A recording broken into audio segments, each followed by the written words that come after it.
But I think that, you could see a 10 to 20 quadrillion dollar market for derivatives, 2030 and beyond. And if that's the case, you absolutely need a $50 to $100,000 XRP to be able to settle and quantify the risk and do all of the things for those transactions.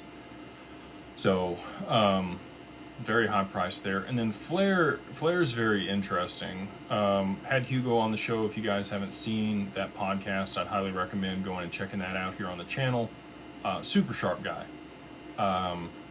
Again, their intended purpose for Flare early on was to be able to mint F assets. They launched, Songbird, which is similar to Kusama. It's their testnet or beta environment where they roll out features and fix all the bugs before they roll it to the main net, which is Flare.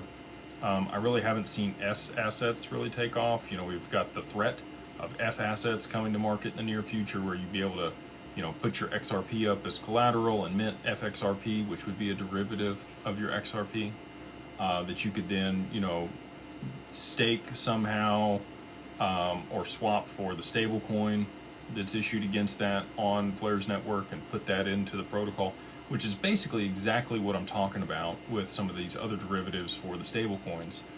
The way that they'd be issuing the stablecoin on Flare is actually something that I've thought about, where you hedge the volatility in XRP via futures.